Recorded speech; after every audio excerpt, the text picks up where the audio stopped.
Welcome to the Windows Computer and Technology channel, and remember that there is a page where Microsoft will state all of the known issues for Windows versions. So of course now a new entry is added, and it's the 24H2 entry for known issues and notifications, as they call them, for the latest version of Windows 11.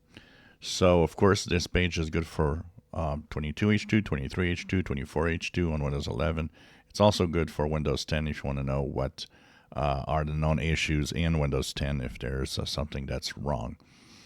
Now, Microsoft is a little slow on generally, having all of these known issues written here, but, what's interesting when you look at Windows 24H2 from the first day, tons of things have been confirmed. So, Safe Exam browser application might fail to open.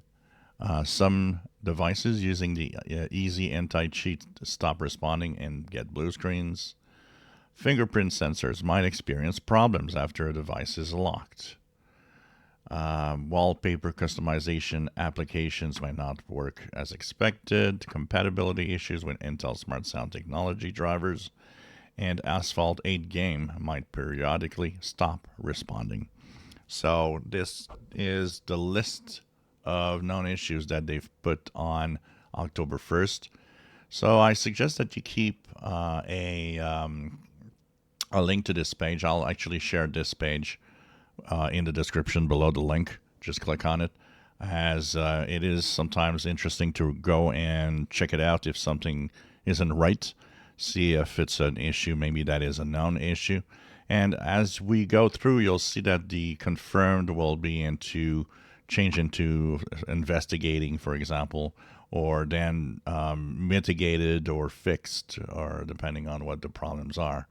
So I suggest that you do keep this page so that you can go and check where they are at and if they have fixed a known issue also at the same time. So 24H2 rolling out slowly. A lot of people I've seen on the channel that have forced the 24H2. I see a lot of people that have also installed unsupported.